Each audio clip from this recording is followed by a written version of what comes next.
Hello, hello. Welcome to Promise Resource Networks, my family. Welcome, my beautiful co host that's out and about today, Izzy. And of course, my name is Karen. So, Izzy, what do you think about this topic this week? Shedding of the skin. And we're not talking about Silence of the Lambs that puts the lotion on the skin.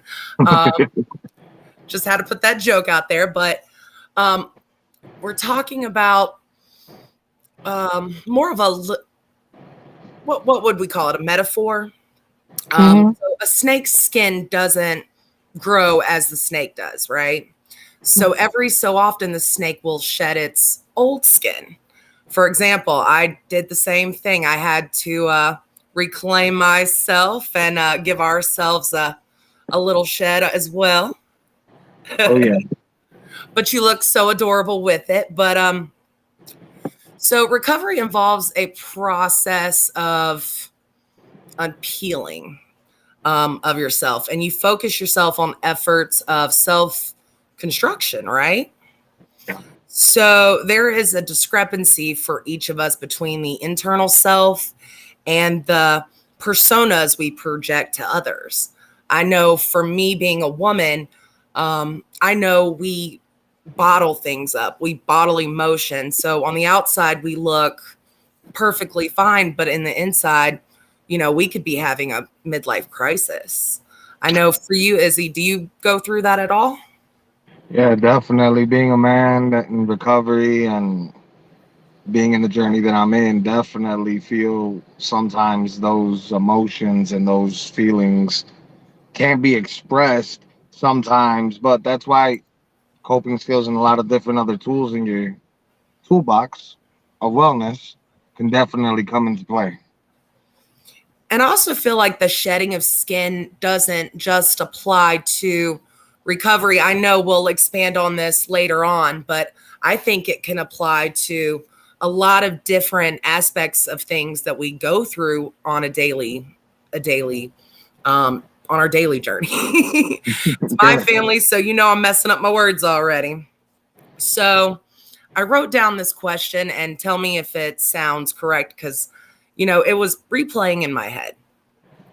Can the can the wholeness and integrity we have hinge in a great degree to where our private and public selves um, come together? Yeah, definitely. That's finding the medium. I mean, for me, I I like to write down my thoughts. That reconciliation is life saving if someone is seeking, a metamorphosis, a change from, active to long term recovery, right? Mhm. Yeah. So to remove those, to remove that skin or say, that mask, um, what what process did you go through to start to unravel those layers? Well, with me, accountability and communication, those weren't those boundaries that I had before, and that's something that I practice on a daily. So to like shed my skin, I had to hold myself accountable. I had to recognize that there was something that was in me that needed to change because it wasn't productive or conducive for anybody, not even myself. So when I started to realize that I just wanted to be better, that's when I started feeling like I was peeling back those layers that you're talking about and just trying to be new and refresh. And it's kind of like going back to being who I was before I was in active addiction. Before I didn't understand boundaries and coping skills and that I have positive attributes. Instead of always downing myself and always thinking that the almighty dollar fixes everything, it doesn't. Right. So to me, it's required to be as, as authentic and as honest as possible. I think that is the one, gift we can give ourselves that is priceless. Um, and I think that, that priceless gift, it transcends into, my freedom from destructive behaviors. Yeah, and then the people around you start to realize that too. Is you'll either get the toxicity or you're gonna get mad praise. Honestly, at the end of the day, you're gonna get people that, oh, why are you doing that? Because inside of me, I've realized I want something new, something better. Yeah, and I saw this quote, and tell me if you like it. The phoenix does not mourn what lies in its ashes. The serpent does not mourn its old skin. That's pretty So, true.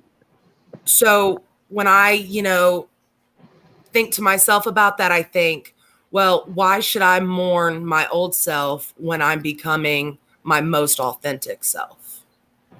Yeah, and what I hear from it, because the phoenix, from the mythological aspect, it grows back from those ashes. I don't mourn it, but I respect my past. My past, I respect it. I understand it now, and I know that it's there, and I think about it, but I don't think about it in a negative aspect. And there we go. We started in a negative aspect, because without those negative things that happened in my past, in our past, I wouldn't be who I am today. Really, honestly. So bad things happen for good things to come forward, and it's up to the person that going through whatever they're going through. I mean, for me, the kid aspect, the kids aspect, my marriage, my family. I mean, it trickled down to my side of the family, her side of the family, and I wanted to become united and together. So to do that, I had to go through those little steps to understand that those little steps get really big after a couple. Kind of like what we talked about our last segment, the deposit, the wellness deposit. Sometimes you're gonna have to Hmm. pull that out. Today I had a little You had issue a with little somebody. adventure today. Yeah, I'm out here in Black Mountain. Yeah, so it's Oh, pretty. I'm so jealous. It's beautiful, good mountain air. No, so I had to take some deposits out of the wellness bank today, because I damn near cussed somebody out. We have Because those they days. were trying to break check me, and I am not gonna be paying somebody else's card note. Sorry. And I loved what you said before. It kind of reminds me of, battle scars. Those scars stay with you for the rest of your life, but they also remind you of the fight you put up to get where you are today. And it Hmm.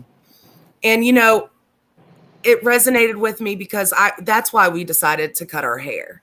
We had been growing it for 6, 7 years, and we decided, you know what, it's toxic. We've done so many things to it. And We it felt bleached like, it, did yeah, and it everything. felt like we needed to, restart, retry, Hit a what refresh, did you refresh call it? button, Hard reset. refreshing, Yes. hard And reset. I thought that was perfect. It gives you a chance to start over fresh. You can enjoy the battle scars you have. It's a reminder to let you know that you're keeping on keeping on. Yeah, keep on pushing them. Yeah, exactly. So addiction can leave you empty, and every time you use a substance, it becomes more powerful, and your inner self becomes weaker. I wrote Sounds that about down. Um, sounds about right. so Izzy, did you ever feel like, and I'm going to use this word, I stole this from my children. Have you ever felt like an imposter in your unwellness? In my own wellness, yeah, because I was playing the part of two. Um, and it was hard. It's hard to keep up when you're in your unwellness, honestly, because you don't realize this, but you're losing your power every single time you use. Even if, just like those little steps that turn into big steps, that's exactly how it goes. You go from, I went from, let me talk about myself. So I went from drinking little mini shots to big old bottles. And then by the time I got to the big old bottles, I was dibbling and dabbling with other stuff. Um, and then I just found myself, I was what they say, a functioning addict, and I couldn't keep up. And I think that's what more or less frustrated me even more.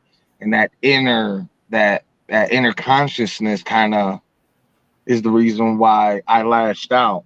And I didn't even lash out in the way that everybody else lashes out. I wasn't even myself. Like I lost full control over myself, over drugs and alcohol. So then the thought of everything that was going on, I still was in my unwellness because it took me almost a year to realize. And it took a very special woman in a courtroom to realize that I needed to be held accountable. I had to show contrition. I needed to do this, not only for myself, but for my kids and family. And I couldn't have asked for anything else besides that wake up call. And that's honestly what it took for somebody to tell me, hey, your kids are going to get adopted out. I couldn't bear the idea of that. I couldn't accept that. So, just like Sharon has said in some of her cast, anger can be a good thing. It's just all depending on how you use that energy, that anger. And so I used that anger that was inside of me towards me to drive me to a place where I'm going to be in the middle, in the medium. And then figure out that I can make this a bubble. I can make this a whole thing. I don't have to be two people to be one. All I had to do was just be who I used to be before the addiction, before the DV, before all of these things. I had to go back to step one, which remember we did fishing, we went camping, we did all those things that we didn't do in when we were in our unwellness. Right. Yeah. Travel, shopping. I mean, having a life that's worth living for. And I didn't feel like I wanted to live for the idea of unwellness. That was beautiful. I really appreciate you saying that. And for me, you know, my problem was is I let my skin become so thick over the time from my unwellness. My true self was just a faint memory. I at one point forgot who I was deep down. I didn't care about anything. And at times I felt like you know, I made a personal prison for myself and I locked myself in there. And once you do that to yourself, it's really hard to break those bonds that you constrict yourself in. Mhm. And you know, like you said, I literally had to go through a process. I thought I could play the system and, you know, just put on a couple of different other masks, you know, put myself in camouflage and, you know, hey, nobody will see me. I can just sneak on right by. And it didn't work out that way. And it took me, and I still find myself struggling with certain things till today. Mhm. Uh, but Well, every those day's a process. those are those learning curves because this is a lifetime choice that you're in. You know, it's your choice to live the rest of your life the way you want to, whether it's with that mask on or with that mask off, right? Yeah, and you know what else? I had a conversation with someone and we started talking about unwellness and all the things, all those negative things that you do to get what you want. But what you really don't realize is not what you want, it's what your body, what the unwellness is sitting there sucking away from you. So it's kind of like remember how we used to have to kind of delegate the responsibility of, okay, so our bills are paid. I got a little bit of money. What am I going to spend it on? Cigarettes or gas or booze or cigarettes or any of that stuff. You know what I mean? Just going Mhm. into the realm of just trying to figure out what do I really want? Do I want the stuff that's going to hurt me or the stuff that's going to keep me pushing? And that's another thing that's really tiring, just that constant battle for unwellness.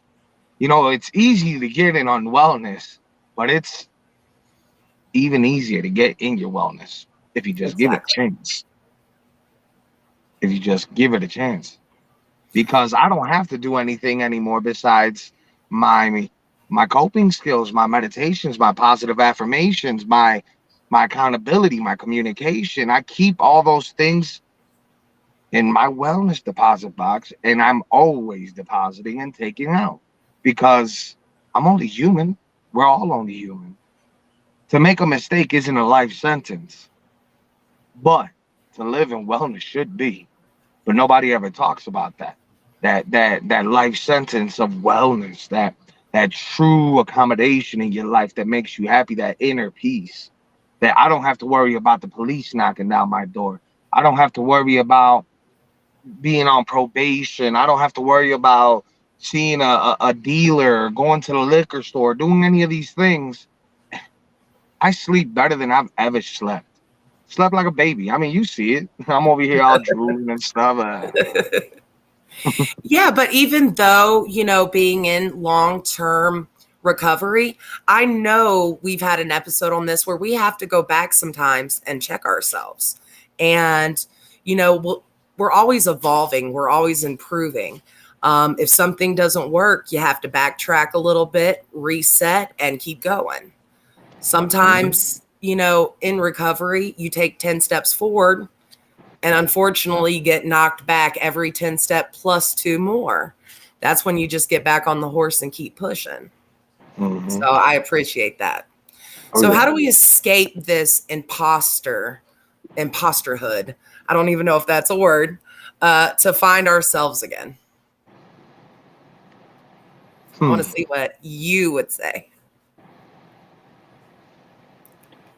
I started off with my environment, and the relationships that were close to me, and I had to see them through an open eye. Because if I was already an imposter in that unwellness, then in that group, that niche group that you think are friends, they could be doing the exact same thing. So for me to keep myself in check, I just started being upgraded Izzy 2.0.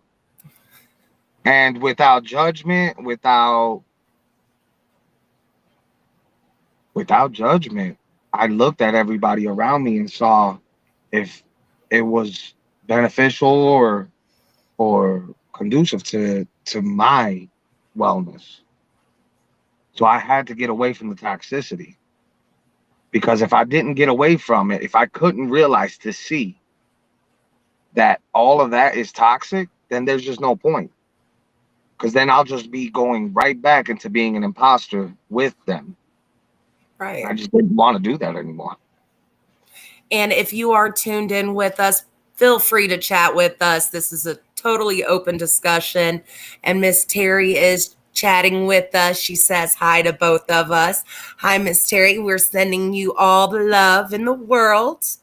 So, in answering my question about imposterhood, facing Is that the a word? fact, We're gonna have to check the dictionary yeah, I'm on gonna that have one. to Google to see if that's a word. I mean, it's good. My dad would be very disappointed if my English wasn't proper. Facing the fact, that the substance and my skin was nothing to me.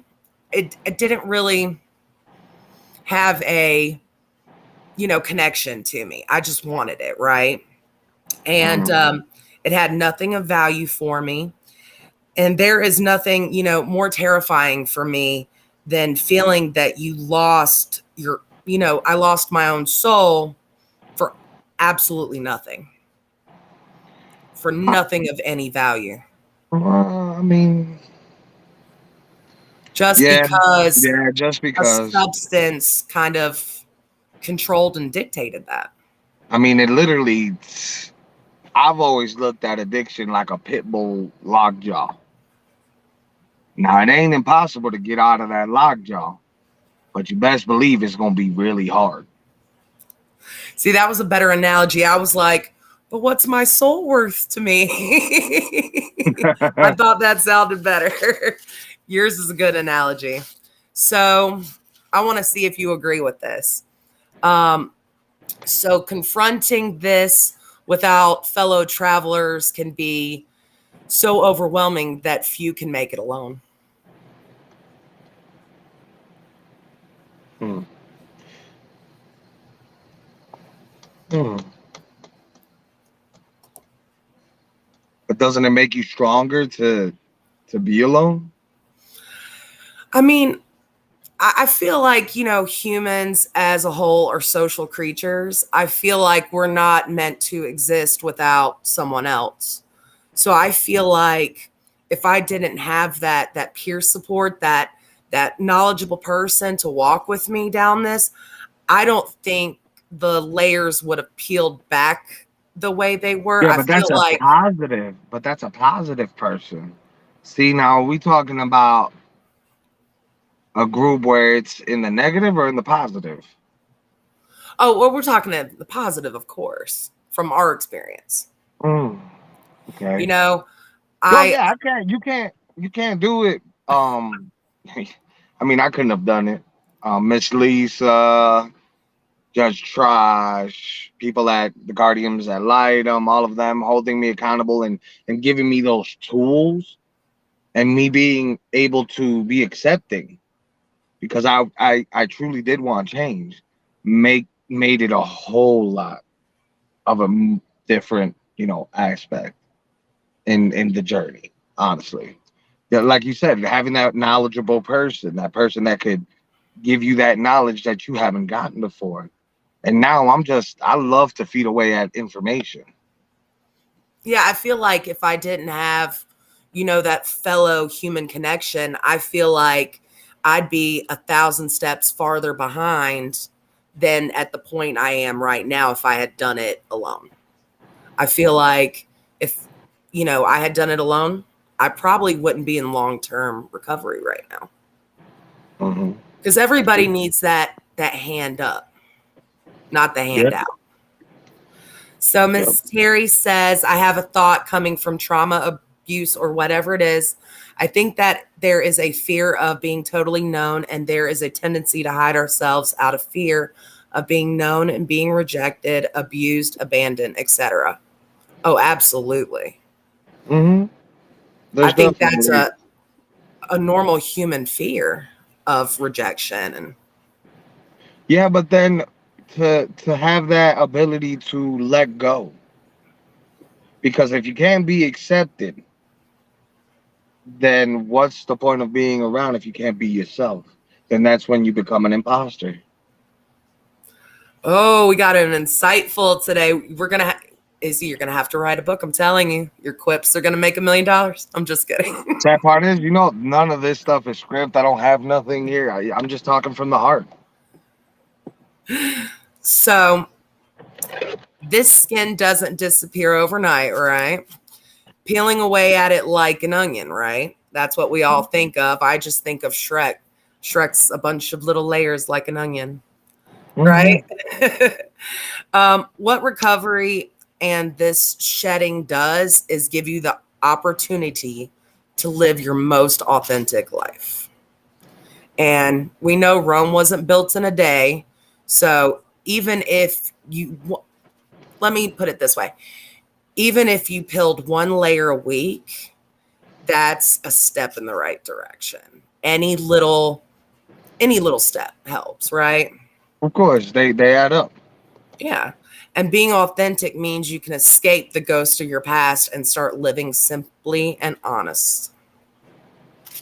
So, you know me, that's all I wrote for what I've got for today. So, babe, I Yeah. actually found this image and I thought this was perfect as to leave, a reminder for everyone thinking about this and going in depth with it.